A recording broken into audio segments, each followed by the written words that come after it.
प्रस्तुत हूँ। अपना जो चैप्टर था सदिश, उसमें विविध एक्सरसाइज में कुछ क्वेश्चन अपने पिछले वीडियो में बकाया रह गए थे, तो उन्हीं को मैं वापस आपको बताने के लिए इस वीडियो में प्रस्तुत हुआ हूँ। हाँ तो फ्रेंड्स देखिए, एक्सरसाइज 10 विविध क्वेश्चन नंबर 13 तक अपन कर चुके हैं। अब देखेंगे 14 नंबर क्वेश्चन क्या है। ये कह रहा है कि ए वेक्टर, बी वेक्टर और सी वेक्टर तीन ऐसे सदिश है जिनके परिमाण समान है। तो मॉड ए, मॉड बी और मॉड सी का मान समान है। साथ ही साथ इसने कहा कि ये तीनों परस्पर लंबवत हैं। लंबवत होने का मतलब इनका जब डॉट मल्टीप्लाई किया जाएगा तो तीनों आपस में जब डॉट मल्टीप्लाई करेंगे तो लंबवत होने के कारण कितना आ जाएगा? 0। क्यों? कॉस थीटा आता है, आपको पता है डॉट मल्टीप्लाई में, और 90 एंगल कॉस थीटा में कितना होता है? 0। इसलिए इनका डॉट करने पर 0 आ रहा है।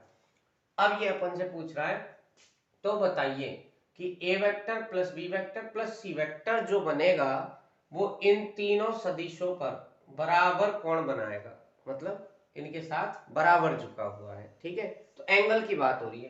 तो एक बात आपको ध्यान दिला दूं, अपन ने पढ़ा है ए वेक्टर डॉट बी वेक्टर क्या होता है? ए vector mod B vector mod cos theta.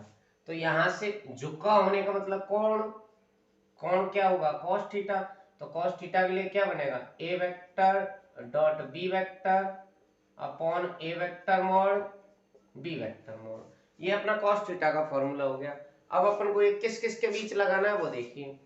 ये जो सदिश बनेगा उसका इन तीनों से बारी बारी एक एक करके अपन को ये कोण निकालना है और सिद्ध क्या करना है कि कोण बराबर आ रहा है। ठीक है, बराबर झुका हुआ लिख के रहा है।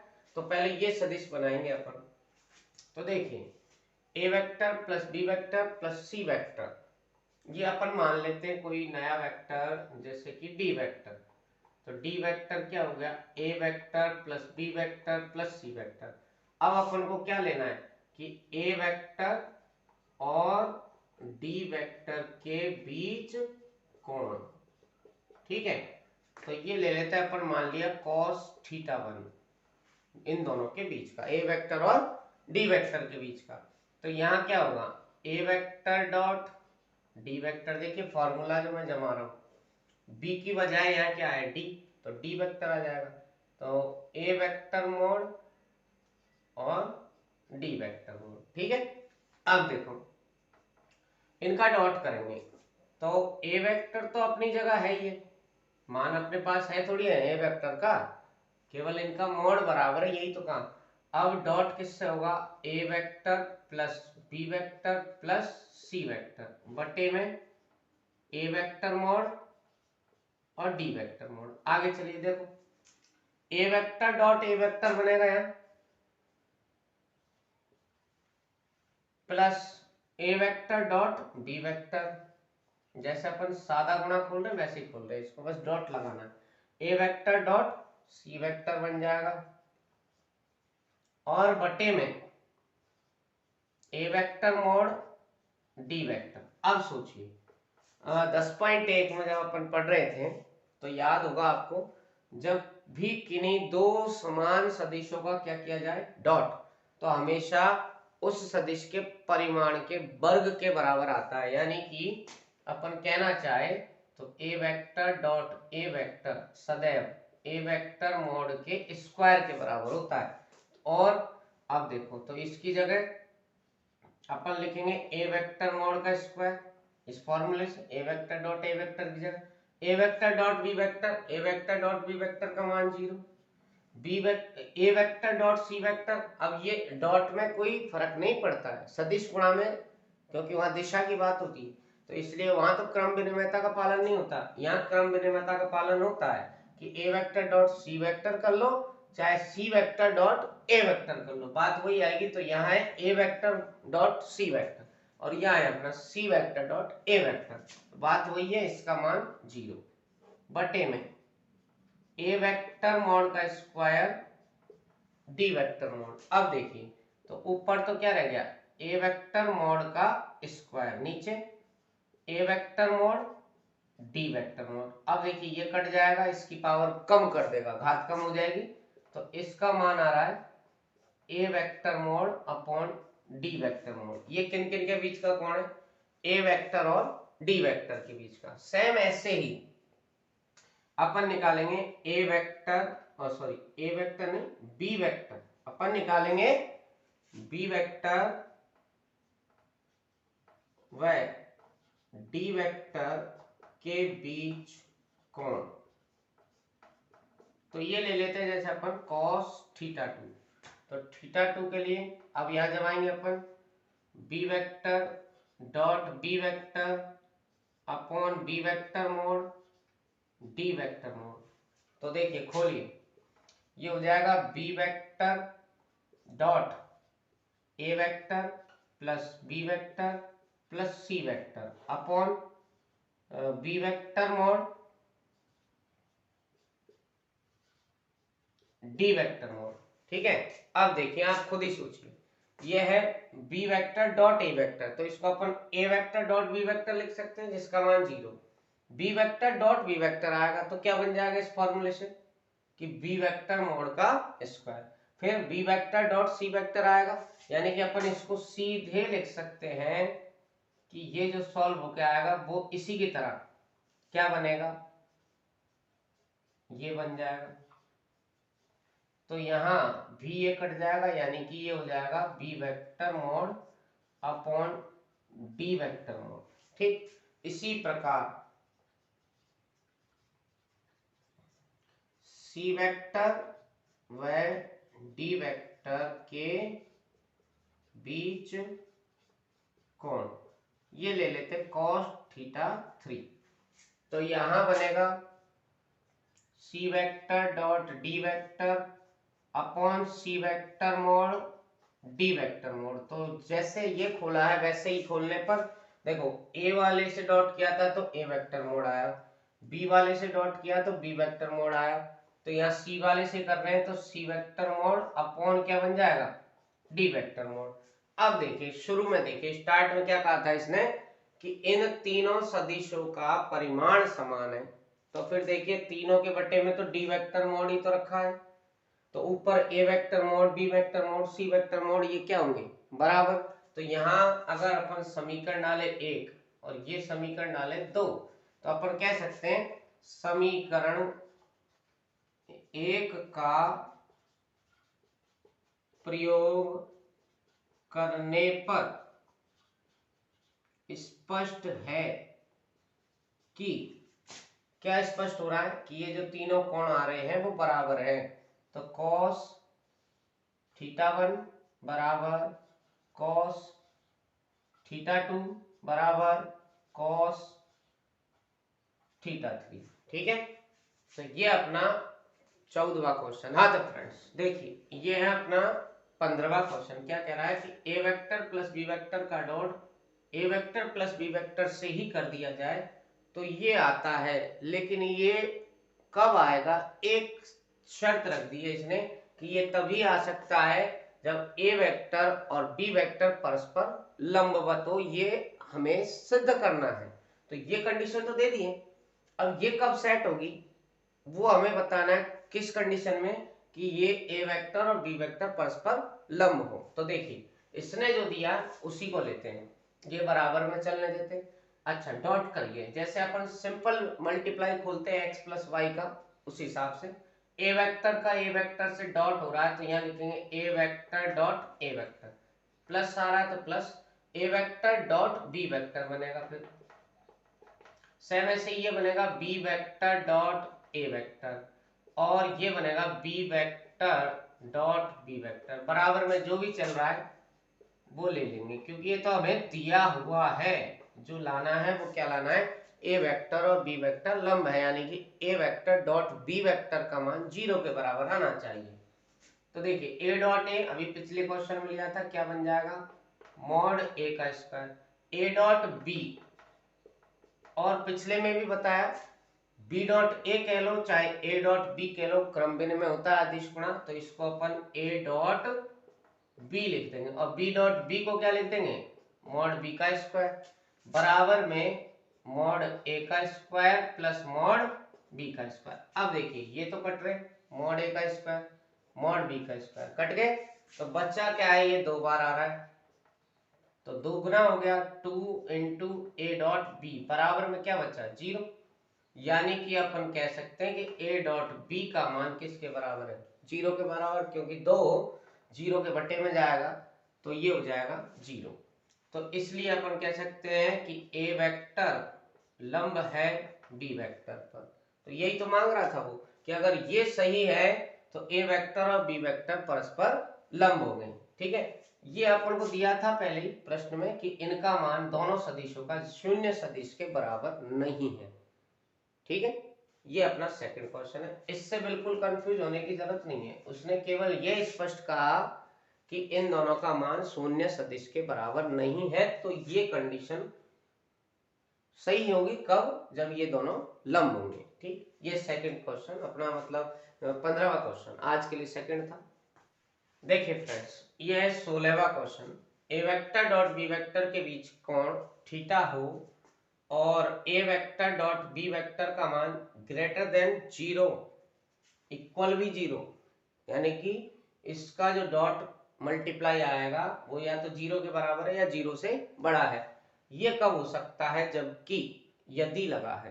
तो यदि का मतलब अपन से प्रश्न पूछा है, यदि ऑप्शन जो दिए थे वो थीटा में दिए हैं, मतलब थीटा की वैल्यू क्या हो सकती है, तो थीटा निकाल के लाना है अपन को। तो देखिए ये A vector dot B vector लिखा है, तो ए vector dot B vector greater than 0 लिया अपन ने। इसका फॉर्मूला क्या है ए वेक्टर डॉट बी वेक्टर का, A vector mod B vector mod cos theta greater than equal 0। अब हमें किससे डिपेंड हो रहा है पूरा क्वेश्चन, इसने जो ऑप्शन दिया उसमें मात्र थीटा के लिए आंसर दिया है, तो अपन थीटा की बात करेंगे, इनसे कोई मतलब ही नहीं। तो cos theta greater than equal 0। अब आप सोचिए, ये अब मैंने ऑप्शन भी लिख लिए हैं और ये आपके सामने सारी चीजें हैं, तो इस क्वेश्चन को एक बार दोबारा समझ लीजिए, लास्ट तो हो ही गया। 16वां जो क्वेश्चन था क्या कह रहा था, 16वां क्वेश्चन है ए वेक्टर और बी वेक्टर के बीच का कोण थीटा हो तो ए vector dot B vector greater than equal 0 होगा, वो कब होगा, यानी कि थीटा का मान क्या होगा। ये 4 ऑप्शन दिए थे अपन को लिखे हुए, तो इन ऑप्शन के अकॉर्डिंग अपन से क्या पूछा जा रहा है थीटा। तो अपन ले लेते हैं इसको A vector dot B vector को, तो ए vector dot B vector greater than equal 0 दिया था। हमें पता है कि A vector dot B vector को सूत्र से खोलने पर ये आएगा कि A vector mod B vector mod cos theta greater than equal 0। अब हमें चूंकि ऑप्शन थीटा के दिए हैं तो ए वेक्टर और बी वेक्टर मोड से तो कोई लेना देना रहा नहीं, तो cos theta greater than equal हो गया 0। अब यहाँ अपन देखते हैं कि cos थीटा 0 से बड़ा हो या 0 से बराबर हो, वो कहाँ संभव है। तो देखिए ये अपनी सारणी के अकॉर्डिंग मान लिखे हैं मैंने 0 से लेकर 90 तक, और क्यों लिखे हैं उसका कारण नीचे मैं बताऊंगा इस डायग्राम में। देखिए 0 से 90 तक क्यों लिखे, 0 से 90 तक के ये मान हो गए अपने 0 पे 1, 30 पे √3/2, 45 पे 1/2, 60 पे 1/2 और 90 पे 0। अब ये यही मान क्यों लिए मैंने, आगे क्यों नहीं लिए, देखें ऑप्शन देखे गौर से, π/2 यानी कि 90, 180, 180, तो यानी कि इन दोनों चतुर्थांशों को तो इसने छोड़ ही दिया, बात कर रहा है सिर्फ इन चतुर्थांशों की क्वेश्चन में। तो अब अपन को क्या देखना है, cos थीटा 0 से बड़ा यानी कि प्लस का मान होना चाहिए या फिर 0 के बराबर। तो देखिए यहां सेकंड चतुर्थांश है जो होता है 90 से बड़ा यानी कि 90 से और 180 के बीच में, तो यहां तो साइन और कॉसेक प्लस के आ रहे हैं, कॉस तो प्लस का नहीं है, तो इसका मतलब ये चतुर्थांश तो छोड़ना ही पड़ेगा। तो बात हो रही है फिर इस चतुर्थांश की क्वेश्चन के अनुसार, तो यहां पर 0 से 90 के मान चलते हैं, तो 0 से 90 के मान मैंने इसलिए दिए हैं कि ये 0 भी आएगा, 0 से बड़ा भी आएगा, प्लस का भी रहेगा, तो इसलिए ऑप्शन अपना कौन सा सही होगा, बी ऑप्शन सही होगा। ठीक है, ये अपना 16वां क्वेश्चन है, देख लीजिए। देखिए 17वां क्वेश्चन क्या कह रहा है कि ए वेक्टर और बी वेक्टर मात्रक सदिश है, तो इससे अपन ने बना लिया कि मात्रक सदिश क्या होते हैं, जिनका परिमाण 1 होता है। तो मॉड ए वेक्टर और मॉड बी वेक्टर दोनों ही मात्रक सदिश थे इसलिए दोनों बराबर भी है और किसके बराबर होंगे, 1 के। फिर इसने कहा कि ए वेक्टर और बी वेक्टर के बीच कोण थीटा हो तो ए वेक्टर प्लस बी वेक्टर एक मात्रक सदिश बने, उसके लिए क्या होगा, क्या होगा उसका जवाब इनमें से देना, यानी कि थीटा की वैल्यू क्या होनी चाहिए। तो देखिए इसने किसको बताया मात्रक सदिश, ए वेक्टर प्लस बी वेक्टर को। तो यहाँ सॉल्यूशन में अपन क्या करेंगे कि A vector plus B vector क्या था, मात्रक सदिश, यानी कि इसका मोड 1 के बराबर। अब अपन को पता है अगर मोड का स्क्वायर करते हैं तो इधर भी स्क्वायर होगा। साथ ही साथ आपको पता है कि A vector dot A vector करने पर ए वेक्टर मोड का स्क्वायर आता है, तो ये एक वेक्टर है, इसका मोड का स्क्वायर हो रहा है, मतलब इसका इसी से डॉट करना पड़ेगा। तो ए vector dot plus B vector dot कर देंगे अपन ए वेक्टर प्लस बी वेक्टर से, बराबर कितना 1। अब डॉट खोलिए, a dot a plus a dot b plus b dot a plus b dot b बराबर 1। ए डॉट ए का मान वही मॉड ए का स्क्वायर, ए डॉट बी तो ए डॉट बी लिख दिया, बी डॉट ए को अपन क्या लिख सकते हैं, ए डॉट बी, और बी डॉट बी का मान मॉड बी का स्क्वायर 1।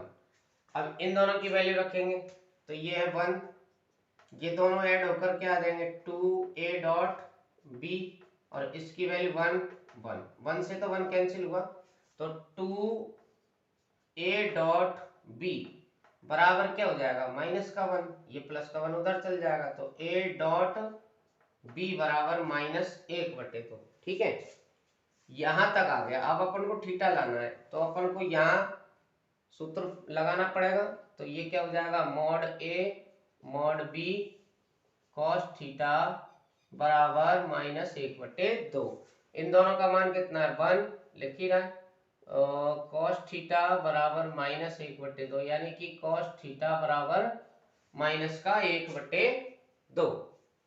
अब देख लीजिए इसकी वैल्यू क्या आएगी चतुर्थांश के अकॉर्डिंग, यहाँ तो ऑल पॉजिटिव है तो यहाँ की तो बात ही नहीं, फर्स्ट चतुर्थांश तो हो गया कैंसिल, तो सेकंड में जाके क्या है साइन और कोसेक प्लस है, तो यहाँ पर कॉस माइनस आ सकता है। ऑप्शन के अकॉर्डिंग देखिए ये पहले चतुर्थांश का मान है, ये भी पहले का, ये भी पहले का, तो बचा कौन सा है ये मान दूसरे चतुर्थांश का, तो दूसरे चतुर्थांश में होता ही है कॉस नेगेटिव, यानी कि अपन इसको लिख सकते हैं ये कॉस में कितने का मान है तुम्हारा 1/2 आता है कितने पर 60 पर, तो इसको अपन लिख सकते हैं कॉस 120।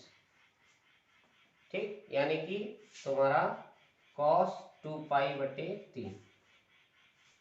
देखिए फ्रेंड्स ये है 18वां question, I cap dot J cap cross K cap plus J cap dot I cap cross K cap plus K cap dot I cap cross J cap का मान क्या होगा ये पूछ रहा है। तो इसके लिए देखिए मैंने आपको बताया था कि ये आई कैप है, ये जे कैप है और ये के कैप है। सदिश गुणा यानी कि क्रॉस मल्टीप्लाई जब चलता है तो ये चक्रीय क्रम का